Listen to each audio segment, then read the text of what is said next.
अध्याय 2 सांख्य योग। श्लोक 24। श्री भगवानुवाच अच्छेद्योऽयमदाह्योऽयमक्लेद्यो शोष्य एव च नित्यः सर्वगतः स्थाणु रचलोऽयं सनातनः। शस्त्र आदि इस शरीरी में विकार क्यों नहीं कर सकते, ये बात भगवान इस श्लोक में बता रहे हैं। अच्छेद्योऽयम्, शस्त्र इस शरीरी का छेदन नहीं कर सकते। इसका मतलब ये नहीं है कि शस्त्रों का अभाव है या शस्त्र चलाने वाला अयोग्य है, बल्कि छेदन रूपी क्रिया शरीरी में प्रविष्ट ही नहीं हो सकती। ये छेदन होने के योग्य ही नहीं है। शस्त्र के सिवाय मंत्र, शाप आदि से भी इस शरीरी का छेदन नहीं हो सकता। जैसे याज्ञवल्क्य के प्रश्न का उत्तर न दे सकने के कारण उनके शाप से शाकल्य का मस्तक कटकर गिर गया, ऐसा बृहदारण्यक उपनिषद में आया है। इस तरह देह तो मंत्रों से, वाणी से कट सकती है, पर देही सर्वथा अच्छेद्य है। अदाह्योऽयम्, यह शरीरी अदाह्य है क्योंकि इसमें जलने की योग्यता ही नहीं है। अग्नि के सिवाय मंत्र, शाप आदि से भी ये देही जल नहीं सकता। जैसे दमयंती के शाप देने से व्याघ्र बिना अग्नि के जलकर भस्म हो गया, इस तरह अग्नि, शाप आदि से वही जल सकता है जो जलने योग्य होता है। इस देही में तो दहन क्रिया का प्रवेश ही नहीं हो सकता। अक्लेद्य, ये देही गीला होने योग्य नहीं है, यानी इसमें गीला होने की योग्यता ही नहीं है। जल से और मंत्र, शाप, औषधि आदि से ये गीला नहीं हो सकता। जैसे सुनने में आता है कि माल को श्राप के गाए जाने से पत्थर भी गीला हो जाता है। चंद्रमा को देखने से चंद्रकांत मणि गीली हो जाती है, लेकिन ये देही राग रागनी आदि से गीली होने वाली वस्तु नहीं है। अशोष्य, ये देही अशोष्य है। वायु से इसका शोषण हो जाए, ये ऐसी वस्तु नहीं है क्योंकि इसमें शोषण क्रिया का प्रवेश ही नहीं होता। वायु से तथा मंत्र, शाप, औषधि आदि से ये देही सूख नहीं सकता। जैसे अगस्त्य ऋषि समुद्र का शोषण कर गए, ऐसे इस देही का कोई अपनी शक्ति से शोषण नहीं कर सकता। एव च, अर्जुन नाश की संभावना को लेकर शोक कर रहे थे, इसलिए शरीरी को अच्छेद्य, अदाह्य, अक्लेद्य और अशोष्य कहकर भगवान एव च पदों से विशेष जोर देकर कहते हैं कि ये शरीरी तो ऐसा ही है, इसमें किसी भी क्रिया का प्रवेश नहीं होता, इसलिए ये शरीरी शोक करने योग्य है ही नहीं। नित्यः, ये देही नित्य निरंतर रहने वाला है।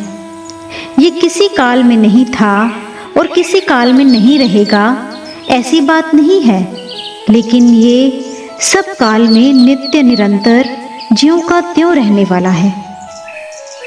सर्वगतः, ये देही सब काल में ज्यों का त्यों ही रहता है, तो ये किसी देश में रहता होगा। इसके उत्तर में कहते हैं कि ये देही संपूर्ण व्यक्ति, वस्तु, शरीर आदि में एक रूप से विराजमान है। अचलः, ये सर्वगत है, तो ये कहीं आता जाता भी होगा। इस पर कहते हैं कि ये देही स्थिर स्वभाव वाला है, अर्थात इसमें कभी यहाँ और कभी वहाँ इस प्रकार आने जाने की क्रिया नहीं है। स्थाणुः, ये स्थिर स्वभाव वाला है, कहीं आता जाता नहीं। ये बात ठीक है, पर इसमें कंपन तो होता होगा।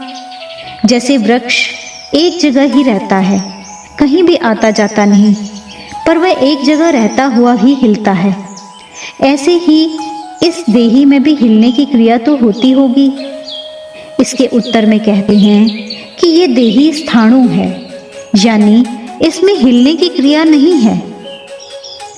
सनातनः, ये देही अचल है, स्थाणु है, ये बात तो ठीक है, पर ये कभी पैदा भी होता होगा।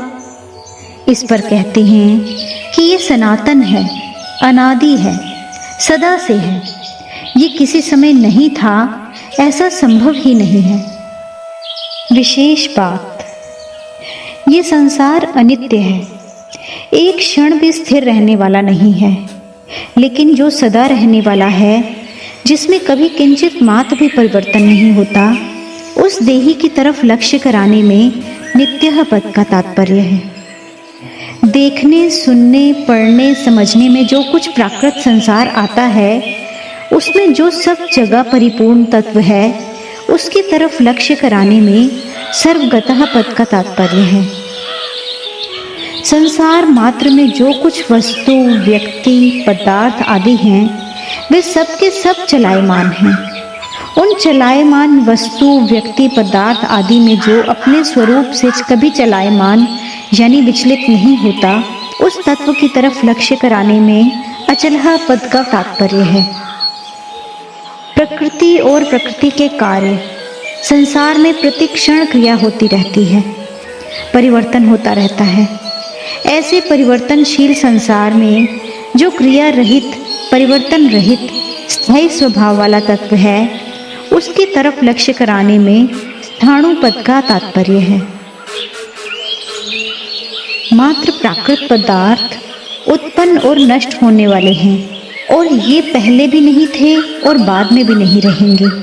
लेकिन जो ना उत्पन्न होता है और ना ही नष्ट होता है, और जो पहले भी था और बाद में हमेशा रहेगा, उस तत्व यानी देही की तरफ लक्ष्य कराने में सनातन पद का तात्पर्य है। इन पांचों विशेषणों का तात्पर्य है कि शरीर संसार के साथ तादात्म्य होने पर भी और शरीर शरीरी भाव का अलग अलग अनुभव ना होने पर भी शरीरी नित्य निरंतर एक रस, एक रूप रहता है। परिशिष्ट भाव, सर्वगतः, स्वयं देहगत नहीं है बल्कि सर्वगत है। ऐसा अनुभव होना ही जीवन मुक्ति है। जैसे शरीर संसार में बैठा हुआ है, ऐसे हम शरीर में बैठे हुए नहीं हैं। शरीर के साथ हमारा मिलन कभी हुआ ही नहीं, है ही नहीं, होगा ही नहीं, हो सकता ही नहीं। शरीर हमारे से बहुत दूर है, लेकिन कामना, ममता, तादात्म्य के कारण हमें शरीर के साथ एकता प्रतीत होती है। वास्तव में शरीरी को शरीर की जरूरत ही नहीं है, शरीर के बिना भी शरीरी मौजते रहता है। अगर आपको अच्छा लगे तो इस चैनल को सब्सक्राइब करें और बेल आइकॉन पे प्रेस करें